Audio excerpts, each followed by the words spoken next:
Hello বন্ধুরা, আমাদের YouTube চ্যানেলে আপনাদের সকলকে স্বাগত। শুরু করছি আজকের টপিক। এখন আমরা চলে এসেছি আমাদের অন্নপূর্ণা যোজনার যে অফিসিয়াল পোর্টাল, সেই অফিসিয়াল পোর্টালে। তো আমরা দেখতে পেরেছি এই অফিসিয়াল পোর্টালে অনেকের এখনও সেই যে সেই ডাটাটা অনেকের এন্ট্রি হয়নি, যারা অফলাইনে আবেদন করেছিলেন। এছাড়া যারা অনলাইনে করেছিলেন তাদের মধ্যে বেশ কিছুজন টাকা পেয়েছেন, আর অনেকে টাকা পায়নি।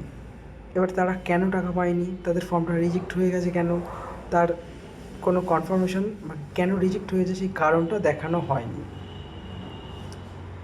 এই সমস্ত কারণের জন্য আমরা দেখেছি সাধারণ মানুষ, উত্তেজিত জনতা, গ্রাম পঞ্চায়েত এবং বিডিওর যে কর্মকর্তারা রয়েছেন তাদের উপর হাবি হয়ে পড়ছেন।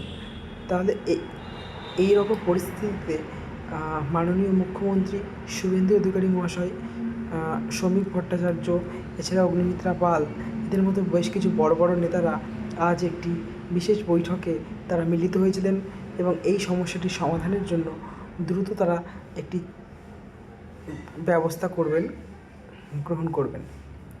আজকের যে বৈঠক, সেখানে কী কী বিষয়গুলো আলোচনা করা হয়েছিল,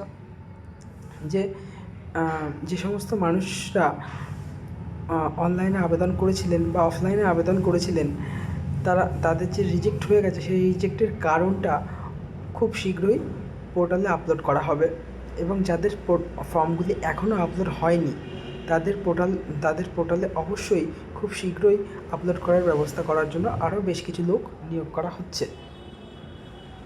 এছাড়া যাদের বেশ কিছু সমস্যা দেখা গেছে, অনেকের হচ্ছে ব্যাংকে টাকা ঢুকে গেছে কিন্তু ডিবিটি লিঙ্ক তারা জানে না যে তাদের কোন ব্যাংকের সাথে ডিবিটি লিঙ্ক করা রয়েছে, যার কারণে তারা বুঝতে পারছে না যে কোন ব্যাংকে তাদের টাকা ঢুকেছে।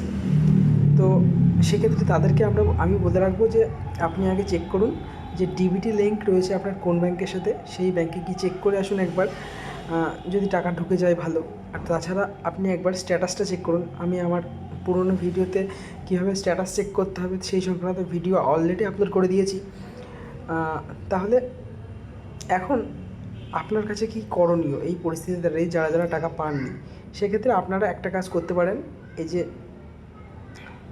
আপনারা ফ্যামিলি লগ ইন করে সেখান থেকে আপনারা যে পেজ, স্ট্যাটাস যে পেজ, সেখানে যদি আপনারটা রিজেক্টেড দেখায়, সেই রিজেক্টেডের পেজটা নিয়ে গিয়ে বিডিওতে গিয়ে জমা করুন। বিডিওর যে ভাতা ডিপার্টমেন্ট, ভাতা সংক্রান্ত যে ডিপার্টমেন্ট, সেই ডিপার্টমেন্টের কোনো একজন কর্মকর্তাকে এই কাগজের পেজটা দিন এবং তাকে কারণটি জানাতে বলুন। অথবা তাদের কাছে কিন্তু একটা উপায় আছে, তারা কিন্তু চাইলে এডিট করে দিতে পারে।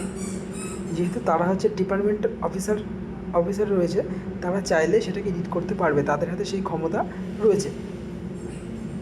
এবার সরকার এখনও এডিট দেয়নি, তবে আজকের যে বৈঠক, সেই বৈঠকে আলোচনা হয়েছে যে খুব শীঘ্রই এডিট চালু করা হবে।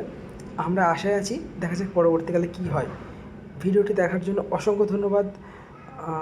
আমাদের সঙ্গে থাকুন। চ্যানেলে সমস্ত অন্নপূর্ণা ভাণ্ডার সংক্রান্ত যাবতীয় যা তথ্য, যা আপডেট সবার প্রথমে আমাদের চ্যানেলে আসবে।